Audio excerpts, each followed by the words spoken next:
వీడియోని పూర్తిగా చూడండి. అందరికీ చూపించాల్సిన బాధ్యత మీద. ఫస్ట్ అయితే ఒక లైక్ కొట్టి పూర్తిగా వీడియో చూసాక కామెంట్ చేయండి మర్చిపోవడం. ఓం శ్రీ గురుభ్యో నమః. అందరికీ నమస్కారం.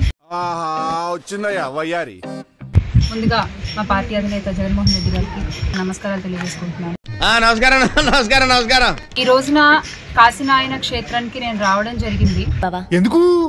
ఎందుకు అడుగు తింటానికా?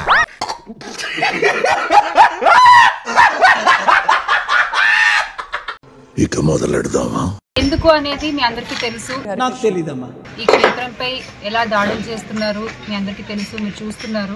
బాధపడకండి, అర్థమైన చూసుకోవడానికి 7 కొండల ఉన్నాడు కదా. నేను చూస్తూ ఊరుకోలేకపోయాను అంతే. ఏం జరుగుతుంది?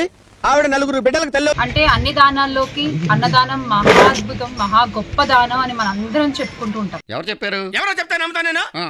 వాళ్ళే చెప్పారు. కర్మరా బాబు. ఒక మనిషి ఆకలితో ఉంటే ఆ మనిషి ఆకలి తీర్చడం మన కనీస ధర్మం. అబ్బా ఏమి చెప్పినావే. ఆ ధర్మాన్ని గుర్తెరిగి ఆ ధర్మాన్ని ప్రజల్లోకి ప్రెజెంట్ అయ్యేలా చేసి అన్నదానం యొక్క గొప్పతనాన్ని ప్రతి ఒక్కరికి తెలిసేలా చేసినటువంటి కాశీనాయన క్షేత్రంపై ఈ రోజు ఇలా దాడులు చేయడం మాత్రం తగినది కాదు అనేది నా అభిప్రాయం. చెప్పేటివన్నీ శ్రీరంగ నీతులు, చేసేటివన్నీ దొమ్మల గుడిసెల్లోకి దూరడం.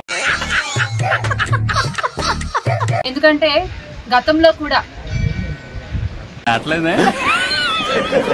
నేతలందరూ కూడా ఈ అటవీ భూముల్ని మినహాయించాలని చెప్పి ప్రయత్నించారు కానీ నువ్వేం పీకి గట్టలు కట్టినావు? నువ్వేమన్నా ప్రభాస్వా? మొత్తం మహేష్మతి నువ్వు చేయబట్టి నడుతా. కూల్చివేతల వరకు కూడా తీసుకురాలేదు ఎప్పుడు ఎక్కడా కూడా. ఏదో ఒకసారి ఫేస్ టర్నింగ్స్కో. ఫ్రీ హోల్డ్ పేరుతో వైసీపీ చేసిన భూదోపిడీ చూస్తే కళ్ళు బైర్లు కమ్ముతున్నాయి. ఏదో తేడాగా ఉందేంటి? గుళ్ళు గుళ్ళు గోపురాలు దేన్ని వదిలిపెట్టలేదు. ఇప్పుడు ఎక్కడ కొట్టాలరా? నిన్ను కొట్టకుండా పనే మార్గం లేదు. అందిన కాడికి దోచే నికృష్టుడా, దరిద్రుడా, అమావాస్య పుట్టినోడా, పాపంరా. వైసీపీ నేతలకు తోడు కొందరు అధికారులు సైతం భూ అక్రమాలకు పాల్పడినట్లు తేలి.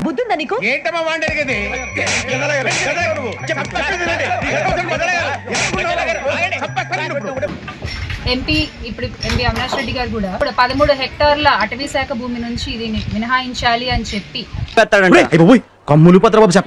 ప్రత్యేక లేఖ అప్పటి అటవీ పర్యావరణ శాఖ మంత్రి భూపేంద్ర యాదవ్ గారికి రాయడం జరిగింది. సమస్యను ఢిల్లీ వరకు తీసుకెళ్లడం జరిగింది. మా గెటబుల్ చూసి మీరు అపార్థం చేసుకుంటున్నారు. మాకంత పొజిషన్ లేదా. దానికి మినహాయింపుగా ఈ భూమి ఇచ్చినందుకు గాను దానికి 2 భూమి మేము కూడా మీకు కేటాయించగలము అని ఓడిపోయిన వాళ్ళందరూ ఇట్లాంటి సూత్రాలే చెప్తారు. దీనికోసం ఫైట్ చేయడం జరిగింది. దీంట్లో ఈ పార్టీ నుంచి వెళ్ళిపోయిన దాని వల్ల నేను ఏ విధంగానూ నష్టపోవడం. చూసిన వాళ్ళు ఎంత లాభమో, ఒక్కోసారి నష్టం కూడాను. ఇప్పుడు కూడా పార్టీ నుంచి వచ్చిన తర్వాత జగన్మోహన్ రెడ్డి బాగుండాలనే కోరుకుంటున్నాను. మా బావ నా గురించి ఎంత ఫీల్ అవుతున్నాడు? ఈ కళ నిజం అయితే ఎంత. కానీ ఈ కోటరీ నుంచి ఏ రోజైతే ఆయన బయటపడతాడో ఆ రోజు ఆయనకు భవిష్యత్తు ఉంటుంది. నువ్వు ఈ 40 ఏళ్ళు ఈ నరకాన్ని అనుభవించక తప్పదు. 40 ఏళ్ళ తర్వాత అలవాటైపోతుంది. ఇక నువ్వు వెళ్ళొచ్చు. లేకుండా ఉంటే భవిష్యత్తు అనేటటువంటిది చాలా కష్టంగా ఉంటుంది. ఇంకా సేపు ఇక్కడ ఉంటే ఈ దరిద్రం మనకనుకుంటుంది. మాజీ మంత్రి రోజాకు బిగ్ షాక్ తగిలింది. ఏంటది? వైసీపీ హయాంలో నిర్వహించిన ఆడుదాం ఆంధ్ర పేరుతో నిర్వహించిన పోటీల్లో భారీ ఎత్తున అవినీతి జరిగిందని ఆరోపణ. వైసీపీ ప్రభుత్వ హయాంలో క్రీడా శాఖ మంత్రిగా రోజా ఉన్నారు.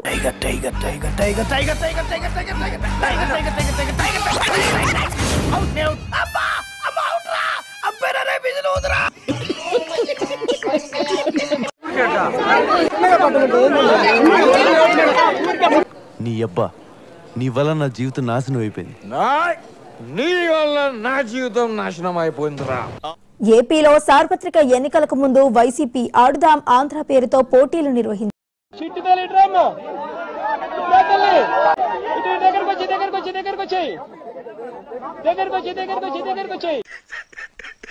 వైసీపీ హయాంలో ఆడుదాం ఆంధ్ర కార్యక్రమంలో భారీగా నిధులు అవకతవకలు జరిగినట్లు భారీగా ఆరోపణలు.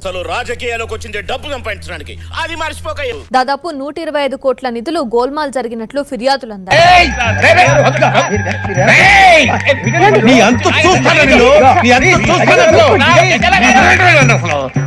గ్రామ స్థాయి నుంచి జిల్లా స్థాయి వరకు ఇచ్చిన కిట్స్ ఎలాంటి నాణ్యత లేదన్నారు. తయారు చేయడం కొని ఒక్క వారం కూడా కాలేదు, పైగా సంవత్సరం గ్యారెంటీ ఒకటి ఇచ్చావు.